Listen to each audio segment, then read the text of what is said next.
ഞാൻ എന്റെ മക്കളെയൊക്കെ വളർത്തിയപ്പോഴേ ഏറ്റവും കൂടുതൽ ഞാൻ ചിന്തിച്ചിരുന്ന കാര്യം എന്ന് അറിയാമോ, എന്റെ ലൈഫ് മുഴുവൻ ഈ ഹാർഡ് വർക്ക് മുഴുവൻ ഞാൻ ചെയ്യണത് എന്റെ മക്കളുടെ ഒരു ഉന്നമനത്തിന് വേണ്ടിയിട്ടാണ്. അപ്പൊ ഏറ്റവും ഹാർഡ് വർക്ക് ചെയ്യുന്ന ഒരു അമ്മ എന്നുള്ള ഒരു ടാഗാണ് ഞാൻ എനിക്ക് തന്നെ കൊടുത്തിട്ടുണ്ടായിരുന്നത്. സത്യത്തില് ഞാൻ അവരോട് സംസാരിക്കുമ്പോഴാണ് എനിക്ക് മനസ്സിലായത് അവർക്ക് ഈ ഹാർഡ് വർക്ക് ചെയ്യുന്ന അമ്മേനെയല്ല വേണ്ടേ, അവരുടെ കൂടെ കളിക്കുന്നത്, അവർക്ക് ഇഷ്ടമുള്ള രീതിയിൽ അവർക്ക് പ്രസന്റ് ആയിട്ട് അവൈലബിൾ ആവണ, അവർക്ക് നല്ല ഭക്ഷണം ഉണ്ടാക്കി കൊടുത്ത് അവരുടെ കൂടെ സമയം ചെലവഴിക്കുന്ന അമ്മയാണ് അവൾക്ക് വേണ്ടത്. അപ്പൊ പലപ്പോഴും നമ്മൾ വിചാരിക്കുന്നത് എന്താണ്, അവർക്ക് എക്സ്പെൻസീവ് ആയിട്ട് ടോയ്, നല്ല കാറ്, നല്ല വീട്, അവർക്ക് ഏറ്റവും നല്ല രീതിയിലേക്ക് ഡ്രസ്സ്, ഇതൊക്കെയാണ് ആ കുഞ്ഞുങ്ങൾക്ക് വേണ്ടതെന്നാണ് നമ്മൾ ചിന്തിക്കുക. അപ്പൊ പലപ്പോഴും പല പാരന്റ്സിന്റെ ഉള്ളിൽ ഇങ്ങനെ ഗിൽറ്റാണ്. കാര്യം എന്താ, എന്റെ മക്കൾക്ക് വേണ്ടിയിട്ട് കാശ് ഉണ്ടാക്കി കൊടുത്താൽ മാത്രമേ ഞാൻ നല്ല പാരന്റ് ആവുള്ളൂ നമ്മൾ വിചാരിക്കണേ. പക്ഷെ കുഞ്ഞുങ്ങൾക്ക് വേണ്ടത് സത്യത്തിൽ എക്സ്പെൻസീവ് ഗിഫ്റ്റ് അല്ല, അവർക്ക് വേണ്ടത് നിങ്ങളുടെ ടൈമാണ്. അപ്പൊ ആ ഒറ്റ റീസൺ മനസ്സിലാക്കി ചേഞ്ച് ചെയ്യാൻ തുടങ്ങിയപ്പോൾ എന്റെ മക്കളുമായിട്ടുള്ള ബന്ധം ഉണ്ടല്ലോ, അത്രയും ഊഷ്മളമായിട്ടുള്ള ഒരു ബന്ധം കൊണ്ടുവരാനും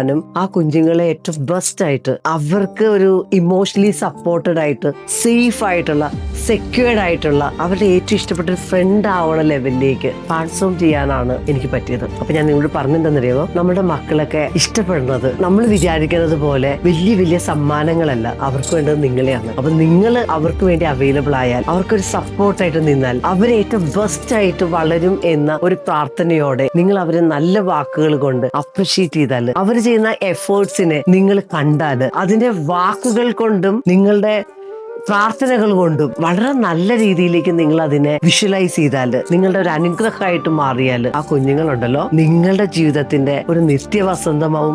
അവർക്ക് തന്നെ അനുഗ്രഹമായിട്ട് മാറും, ഈ ലോകത്തിനും അനുഗ്രഹമായിട്ട് മാറും. അപ്പൊ കുഞ്ഞുങ്ങളെ വളർത്തുമ്പോൾ അവർക്ക് സമയം കൊടുക്കാൻ, സ്നേഹം കൊടുക്കാൻ, അവരുടെ 100% സപ്പോർട്ട് ആവാൻ, ഒരു ഇമോഷണലി എന്തും തുറന്നു പറയാനുള്ള ഒരു ഓപ്പർച്യൂണിറ്റി കൊടുത്ത കുഞ്ഞുങ്ങൾ ശക്തരായിട്ട് വളരും. അവരുടെ കരിയറും ഈ ലോകത്തിന് തന്നെ ഒരു കോൺട്രിബ്യൂഷൻ ആയിട്ട് ആ കുഞ്ഞിനെ മാറ്റാൻ പറ്റും. ഈ റീൽ ഇഷ്ടമെങ്കിൽ കമന്റ് ചെയ്യാൻ മറക്കരുത്.